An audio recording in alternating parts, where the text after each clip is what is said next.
Mungu alifungua njia ya wokovu wake, nasi kwetu atatenda vivyo hivyo. Mlawi toka Bethlehemu Yuda alipomjia Mika, akaruhusu aishi naye, naye akasema, Bwana Mungu atanitendea mema kwa ajili yako.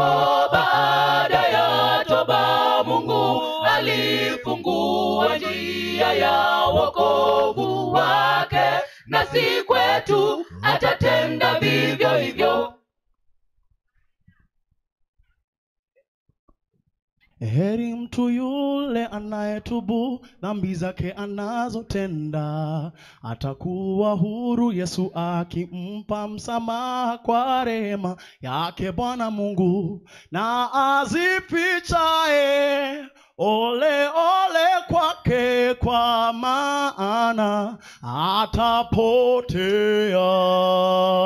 Heri mtu yule anayetubu dhambi zake anazotenda, atakuwa huru Yesu akimpa msamaha kwa rehema yake Bwana Mungu. Na azifichaye ole ole kwake, kwa maana Mungu alifungua njia ya wokovu wake, nasi kwetu atatenda vivyo hivyo. Mlawi toka Bethlehemu Yuda alipomjia Mika, akaruhusu aishi naye, naye akasema, Bwana Mungu atanitendea mema kwa ajili yako.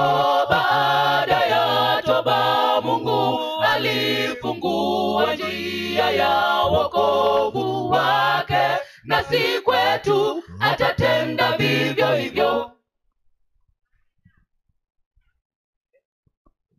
Heri mtu yule anayetubu dhambi zake anazotenda, atakuwa huru Yesu akimpa msamaha kwa rehema yake Bwana Mungu.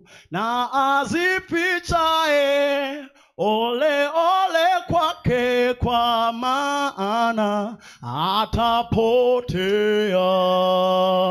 Heri mtu yule anayetubu dhambi zake anazotenda, atakuwa huru Yesu akimpa msamaha kwa rehema yake Bwana Mungu. Na azifichaye ole ole kwake, kwa maana